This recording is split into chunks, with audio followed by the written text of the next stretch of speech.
Back it again with another YouTube video. It's your boy Uriah G, and today we're going to react to Money in the Bank 2024 Could Be Shocking. Money in the Bank's tomorrow. I wonder who's going to win the Money in the Bank. We'll just see. So let's see this video. If you're No. I knew an ad was coming up. I knew an advertisement was coming up.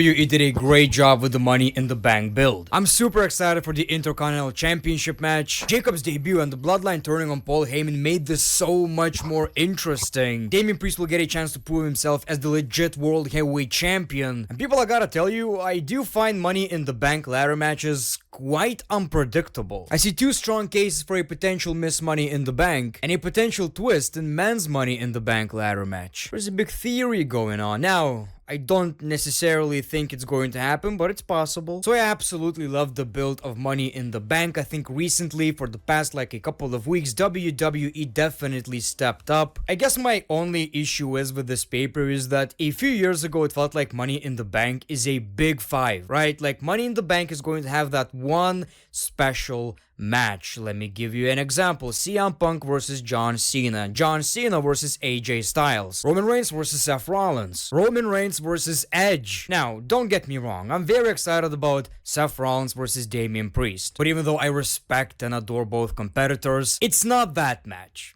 It's not a marquee-ass match, unfortunately. With that being said, still very excited about the pay-per-view. Very excited about the pay-per-view. Now, in this video, I want to talk about the build, my wish list, what I want to see from this Money in the Bank pay-per-view, and make my predictions. So people, let's talk about Money in the Bank. I want to start with the Intercontinental Championship match. Sami Zayn versus Braun Breaker. I absolutely love the build. Well, maybe not the build necessarily, but I love the Intercontinental Championship title scene. Braun Breaker, Sheamus, Bronson Reed, Chad Gable, Ludwig Kaiser. It seems like everybody's going after Sami Zayn's Intercontinental Championship. Now, of course, Braun Breaker is the one who had the most balls and got the championship title match. Oh, the balls on this dude. Oh my god. There's one thing that I do find kinda unfortunate in the situation when it comes to the Intercontinental Championship. Chad Gable was so over. He finally turned heel. We were sure that he's winning that Intercontinental Championship, and he didn't. And that sucks. I know what WWE are doing. I know Sami Zayn losing the championship is a bit too early,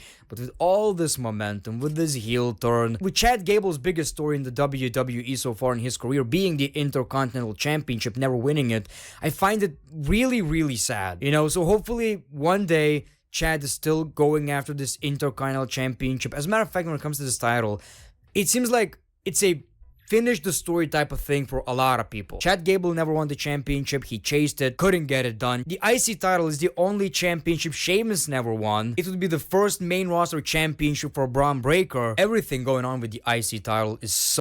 What if WWE does something crazy where they give Chad Gable the freaking money in the Bank? I don't know, man.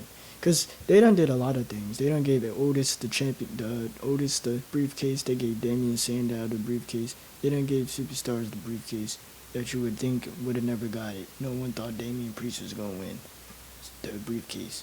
So therefore, what if they give it to Chad Gable or something? We just don't know. We don't know. So important, feels so prestigious. I was worried that after Gunther is going to lose that championship, we're going to lose that prestige too. Thankfully, sure, it's not the same, but I feel like WWE are doing a decent job. Now, I do want to see Braun Breaker as the IC champion. As a matter of fact, at this point, with the current situation, I feel like he should dethrone Sami Zayn. Will it happen? I'm not sure.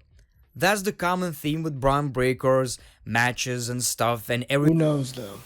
Sami Zayn probably just might retain because he just got the title. He hasn't had it for that long.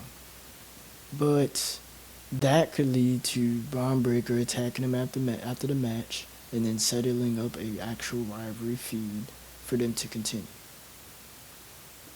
Everything going on with him on the main roster so far. It's chaos, so I do expect a disqualification or something along those lines. Maybe Sami Zayn is going to roll him up, and then Braun Breaker is going to beat the shit out of Sami Zayn, still making Braun Breaker looking strong. So I'm gonna go with Sami Zayn in this one. That's the thing with Triple H's WWE, you can always bet on champions retaining. Women's 2024 Money in the Bank ladder match. So in this match we have Io Sky, we have Naomi, who were women's champions in the past, but 4 other women never held that championship. Now, it's pretty hard to predict, but one thing's for sure, it's either Tiffany Stratton or Chelsea Green. Now, what's interesting about this is that it would basically be kinda the same thing. Now, the main difference between the two is that obviously Tiffany Stratton is in kayfabe stronger. She's the tougher one. Chelsea is a bit of a comedy character. She's doing a great job, by the way.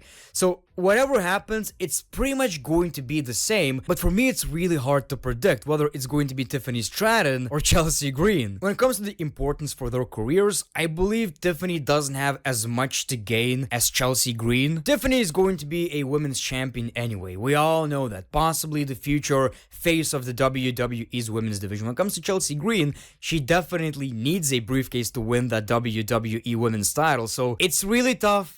But dude, you're going to see that pink Money in the Bank briefcase. I'm gonna go with Tiffany Stratton in this one. And don't get me wrong, this ain't something that would make me angry. Men's Money in the Bank ladder match. I also love the selection of competitors in this match. We have Drew McIntyre, who's a former WWE, former World Heavyweight Champion. All of the rest never held a WWE World Heavyweight Championship. So I absolutely love that. Now, with that being said, do I see Jey Uso winning this match? Maybe, possibly. Do I see Andrade? Not a chance. Carmelo Hayes? Not a chance. Chad Gable? Nah.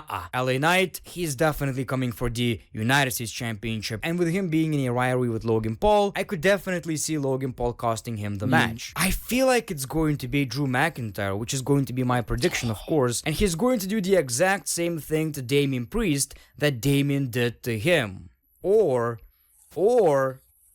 there's a theory going around. Since Drew McIntyre is wearing a bracelet with AJ's name on it, a lot of people are speculating. A lot of people are saying maybe AJ Lee is going to cause Drew That'll be crazy if she does that. If she comes back to do that. McIntyre the match. Punk can't. Punk is injured, which is something I definitely love, but I'm not so sure if AJ is ever going to be back in the WWE. From what Punk said, she's doing her own thing, but obviously it's wrestling. People are bullshitters, obviously, intentionally. They want to keep you guessing, surprise you and shit, which is great. Love that. So I can't really decide. This is what makes this match so interesting. It seems like Drew McIntyre is going to win, but does it really make any sense for Drew to win? If it's not Drew, I'm gonna stay with Drew McIntyre. That is gonna be my prediction.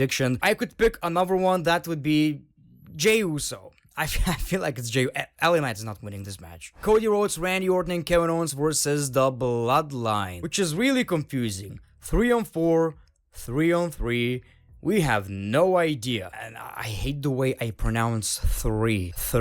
Oh my. Now, the build was actually pretty decent. I do find it kind of unfortunate that Cody's not defending the championship, but I definitely understand. The bigger story here is Randy Orton kind of wanting the championship. Well, anyway, the biggest highlight was the introduction of Jacob Fatu and obviously them turning on Paul Heyman, which is just amazing. Didn't even think about this, but people pointed it out, is that Paul Heyman, Madison Square Garden, that's a big deal, right? Like, he started his career, I believe, at Madison Square Garden, and he got to main event SmackDown at Madison Square Garden. My man didn't even sleep to make it more realistic. Dude, Paul is so good.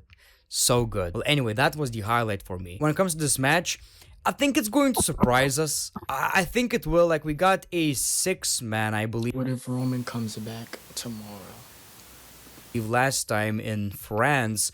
And this match was so much better than expected. So I do think something crazy is going to happen right here.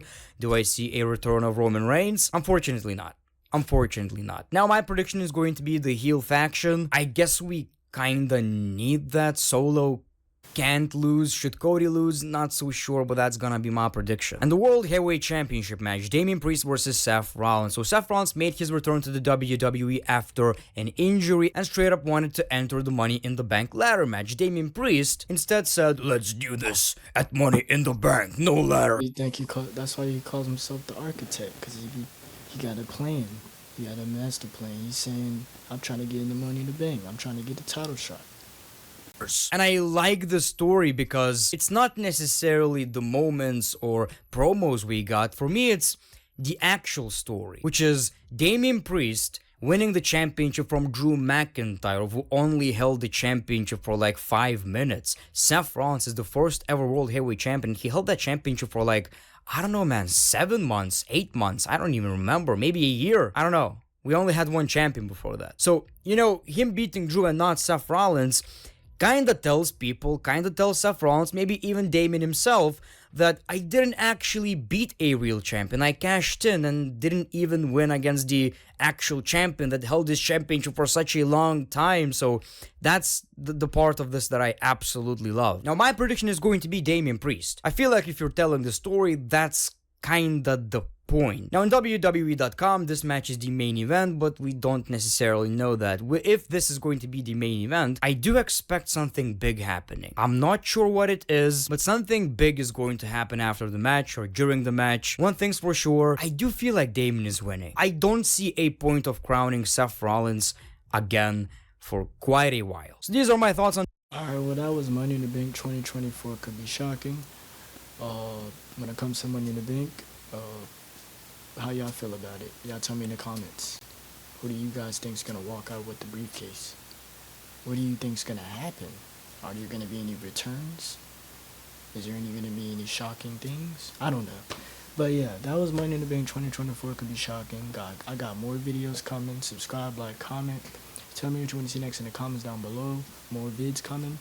And yeah. Uriah out.